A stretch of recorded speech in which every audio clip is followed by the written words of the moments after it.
Hello, Shri Swami Samarth. आजचा हा स्वामी समर्थाचा प्रेरणादायी संदेश प्रत्येक भक्तासाठी आहे. अनेकदा आपण आपल्या आयुष्याला दोष देतो, नशिबाला दोष देतो आणि स्वतःवर नाराज होतो. पण स्वामी समर्थ सांगतात की आपण आज जे जीवन जगत आहोत ते आपल्या प्रारब्धाचा एक भाग आहे. तर भक्तांनो, आज मी तुम्हाला एक अशी गोष्ट सांगणार आहे जी ऐकल्यानंतर कदाचित तुम्ही तुमच्या आयुष्याकडे पाहण्याचा दृष्टिकोन बदलून टाकाल.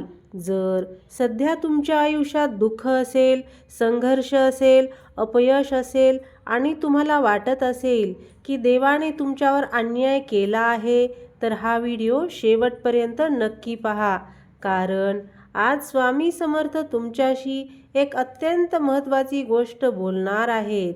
आज तू जे जीवन जगतो आहेस ते तुझ्या प्रारब्धाचा एक भाग आहे. म्हणून आयुष्याला दोष देऊ नकोस आणि त्याचा तिरस्कार करू नकोस. स्वामी समर्थ काय म्हणतील तर भक्तांनो, अनेकदा आपण देवाला विचारतो, माझ्याच आयुष्यात इतक्या अडचणी का? माझ्याच वाट्याला दुःख का? मी कोणते पाप केले आहे? पण स्वामी समर्थ सांगतात, बाळा, तुझ्या आयुष्यात जे काही घडत आहे ते व्यर्थ नाही. प्रत्येक घटना, प्रत्येक संघर्ष आणि प्रत्येक अनुभव तुझ्या आत्म्याच्या प्रवासाचा एक भाग आहे. आपण जन्माला येताना फक्त शरीर घेऊन येत नाही, आपण आपल्या पूर्वजन्मातील कर्माचे ओझे आणि पुण्यही सोबत घेऊन येतो. यालाच प्रारब्ध म्हणतात. प्रारब्ध म्हणजे शिक्षा नाही, प्रारब्ध म्हणजे शिकवण आहे. कधी कधी आयुष्य आपल्याला खाली पाडते, पण ते आपल्याला मोडण्यासाठी नाही, तर ते अधिक मजबूत बनवण्यासाठी. ज्याप्रमाणे सोन्याला अग्नीत तापवले जाते तेव्हाच त्याची किंमत वाढते, त्याचप्रमाणे माणसाला संकटामधून जावे लागते तेव्हाच त्याचे खरे सामर्थ्य बाहेर येते. दुःख आले म्हणून आयुष्य वाईट नाही. काही लोक म्हणतात, माझ्याच आयुष्यात काहीच चांगले नाही. पण जरा विचार करा, तुम्ही श्वास घेत आहात, तुमच्या डोळ्यांनी हे जग पाहत आहात, तुमच्या हृदयात अजूनही आशा आहे. मग सर्व काही संपले असे कसे म्हणता? स्वामी समर्थ म्हणतात, जोपर्यंत श्वास आहे तोपर्यंत आशा आहे. अनेक वेळा आपण फक्त आपल्या दुःखाकडे पाहतो आणि देवाने दिलेल्या आशीर्वादाकडे दुर्लक्ष करतो. ज्याच्याकडे पाय नाहीत ते चालण्याचे स्वप्न पाहतो, ज्याच्याकडे डोळे नाहीत तो प्रकाश पाहण्याचे स्वप्न पाहतो आणि आपण अनेक गोष्टी मिळालेल्या असूनही दुःखी राहतो. आयुष्याला दोष देऊ नका. जर एखादे बीज जमिनीत पेरले तर सुरुवातीला ते अंधारात असते. त्याला वाटू शकते की मी मातीखाली अडकलो आहे, पण प्रत्यक्षात त्या अंधारातूनच त्याचा वृक्ष होण्याचा प्रवास सुरू झालेला असतो.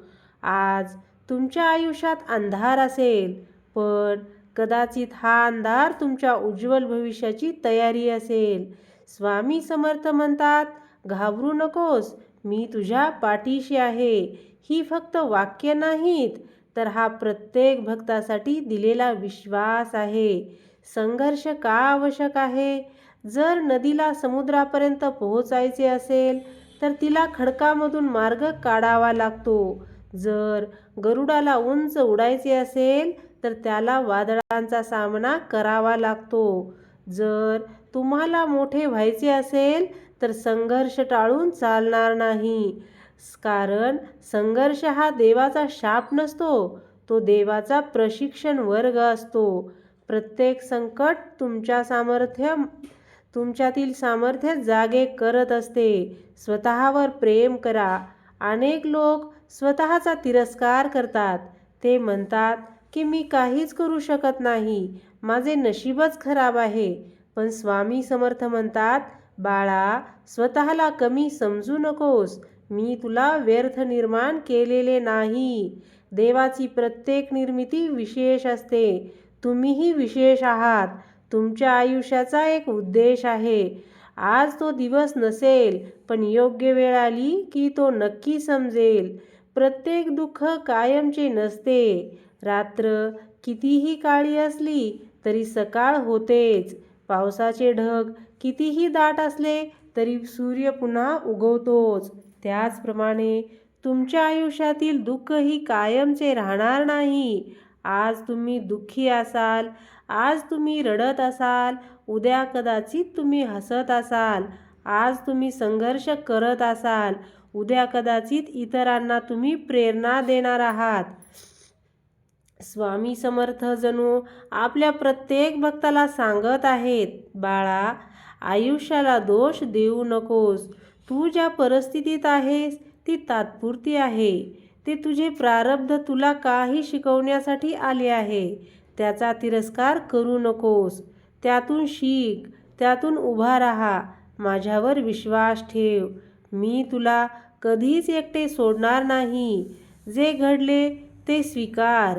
जे घडत आहे त्यातून शिक आणि जे घडणार आहे त्यावर विश्वास ठेव. भक्तांनो, कधीकधी आपल्या आयुष्यात अशी वेळ येते की सर्व काही संपल्यासारखे वाटते. मनात असंख्य प्रश्न निर्माण होतात. आपण प्रार्थना करतो, नामस्मरण करतो, सेवा करतो, पण तरीही आपल्या अडचणी काही संपत नाहीत. तेव्हा मनात निराशा निर्माण होत असते. पण अशा वेळी स्वामी समर्थ जणू आपल्या कानात हळूच सांगत आहेत, बाळा, मी तुझी परीक्षा घेत नाही. मी तुला तयार करत आहे. कारण ज्याला मोठे यश मिळणार आहे, ज्याच्यावर मोठी कृपा होणार आहे, त्याला आधी जीवनाच्या कठीण प्रसंगातून जावे लागते. एका शिल्पकाराला सुंदर मूर्ती घडवायची असेल तर दगडावर वारंवार घाव घालावा लागतो. जर तो दगड बोलू शकला असता तर तो कदाचित म्हणाला असता, माझ्यावर इतका अन्याय का? पण त्याला माहीत नसते की त्या घावामुळेच एक दिवस मंदिरातील पूजनीय मूर्ती बनणार आहे. तसेच तुमच्या आयुष्यातलीही संकटे तुम्हाला तोडण्यासाठी नाहीत, तर तुम्हाला घडवण्यासाठी आहेत. प्रत्येक व्यक्तीचा प्रवास वेगळा असतो. अनेकदा इतरांच्या आयुष्याशी आपण आपली तुलना करतो. तो किती सुखी आहे, त्याच्याकडे किती पैसा आहे, त्याचे सर्व किती छान चालले आहे. पण स्वामी समर्थ सांगतात, तुलना ही दुःखाची सुरुवात आहे. कारण प्रत्येकाचे प्रारब्ध वेगळे असते. ज्या झाडाला फळे यायला 5 वर्षे लागतात, त्याची तुलना 2 महिन्यात वाढणाऱ्या रोपट्याशी करता येत नाही. देव प्रत्येकासाठी वेगळा वेळ ठरवतो. म्हणून उशीर झाला म्हणून निराश होऊ नका. स्वामींच्या दरबारात उशीर असू शकतो, पण अंधार कायमचा नसतो. जेव्हा कोणीच सोबत नसते, जीवनात अशी वेळ येते जेव्हा आपलेच लोक आपल्याला समजून घेत नाहीत. ज्यांच्यासाठी आपण सर्व काही केले तेच लोक आपल्याकडे पाठ फिरवतात. तेव्हा मन खूप दुखावते. पण अशा वेळी स्वामी समर्थ सांगतात, संपूर्ण जग तुझ्या विरोधात गेले तरी मी तुझ्या सोबत आहे. माणसाचा आधार तात्पुरता असतो, पण स्वामींचा आधार कायमचा असतो. जेव्हा कोणी दिसत नाही तेव्हा स्वामी अदृश्यपणे तुमचा हात धरून चालत असतात. तुमच्या आयुष्यात मोठा बदल जवळ असू शकतो. कधीकधी सर्वात मोठा प्रकाश येण्यापूर्वी अंधार सर्वात जास्त वाढतो. सूर्योदयाच्या अगदी आधीची वेळ सर्वात काळोखी असते. तुमच्या आयुष्यात सुद्धा कदाचित सध्या कठीण परिस्थिती असेल, पण कोण जाणे, कदाचित हीच परिस्थिती तुमच्या मोठ्या यशाची सुरुवात असेल. कदाचित स्वामी समर्थ तुमच्यासाठी असे काही नियोजन करत असतील जे तुम्हाला दिसत नाही. म्हणून हार मानू नका, निराश होऊ नका. स्वामीवर विश्वास ठेवत राहा. जर आज तुमच्या डोळ्यात अश्रू असतील तर ते लपवू नका. स्वामी समर्थ तुमचे प्रत्येक अश्रू पाहत आहेत. जर तुमच्या मनात वेदना असतील तर त्या त्यांच्यापासून लपवू नका.